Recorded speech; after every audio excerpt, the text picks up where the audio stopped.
আজকে আমি আপনাদের কাছে পমফ্রেট মাছের আলু দিয়ে ঝোল আর কাঁচা কলার খোসা বাটার রেসিপি নিয়ে এসেছি। এরপর আমি কড়া বসিয়ে কড়ার মধ্যে পরিমাণ মতো সর্ষের তেল দিয়ে দিয়েছি। তেলটা গরম হয়ে গেছে, মাছগুলো ভেজে নেব।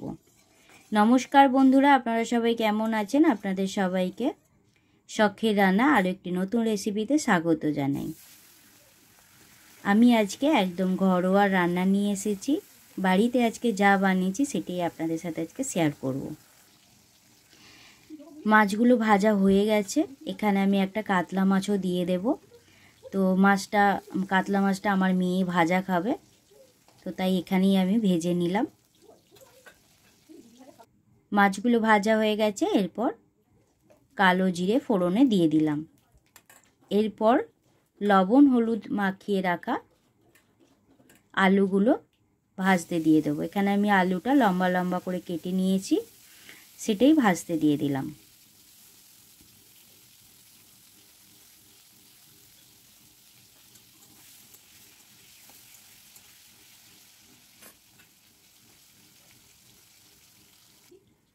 আলুগুলো ভাজা হয়ে গেছে, এরপর আমি আদা রসুন বাটা দিয়ে দেবো। এখানে আমি 2 চামচ আদা রসুন বাটা দিয়েছি আর একটা কেটে রাখা টমেটো দিয়ে দেব। ভালো করে মশলাটা কষিয়ে নেব।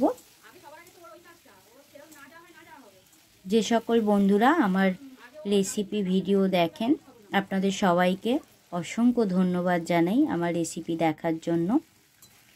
আর যে সকল বন্ধুরা এখনও পর্যন্ত আমার চ্যানেলটি সাবস্ক্রাইব করেননি, আপনাদের কাছে অনুরোধ রইল আমার চ্যানেলটিকে সাবস্ক্রাইব করে দেওয়ার জন্য।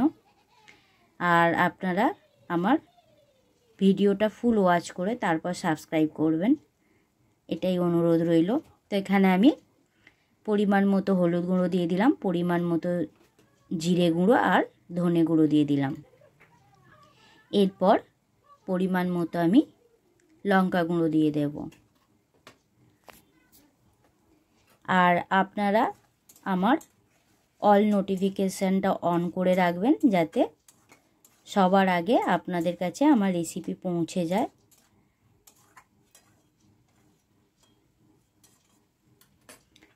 এখানে মশলাটা আমি ভালো করে কষিয়ে নিয়েছি।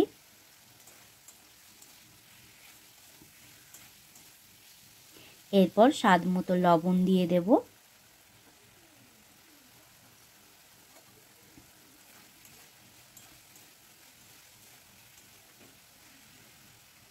এরপর পরিমাণ মতো জল দিয়ে দিলাম, মানে যতটা ঝোল রাখবো সেই অনুযায়ী আমি জলটা দিয়ে দিলাম।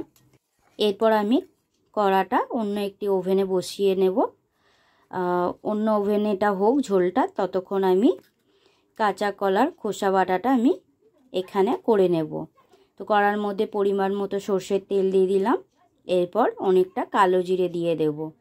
তো কাঁচা কলার খোসাটা আমি অনেকটা রসুন, অনেকটা কালো জিরে, কাঁচা লঙ্কা দিয়ে বেটে নিয়েছি, তো সেটাই আমি এর মধ্যে দিয়ে দেব। একটা শুকনো লঙ্কা দিয়ে দিলাম। এরপর বাটাটা দিয়ে দেব।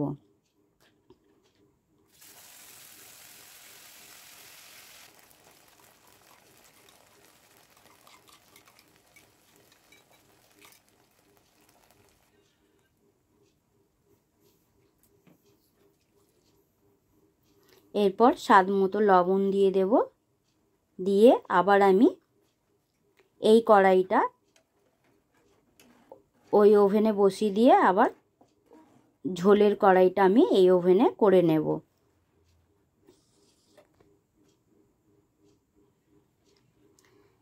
তো দেখতেই পাচ্ছেন আলুগুলো আমার সেদ্ধ হয়ে গেছে। এরপর আমি মাছটা দিয়ে ঝোলটা আরেকটু ফুটিয়ে নেব।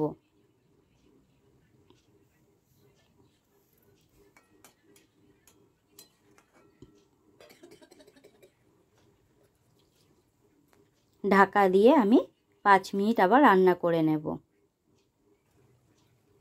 5 মিনিট পর চলে এসেছি। তো দেখতেই পাচ্ছেন কতটা লোভনীয় হয়েছে। তো আমার মাছের ঝোল হয়ে গেছে, নামিয়ে নেব। এরপর খোসা বাটাটা দেখে নেব।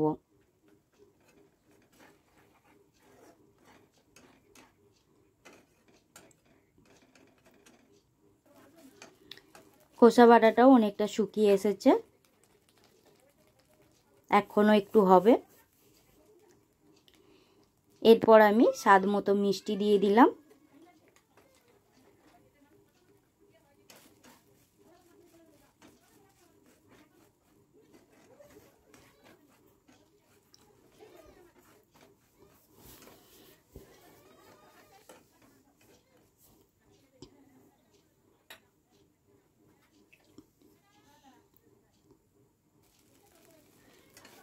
খোসা বাটা হয়ে গেছে, এরপর আমি নামিয়ে নেব। অন্য একটি পাত্রে আমি সার্ভ করে নেব।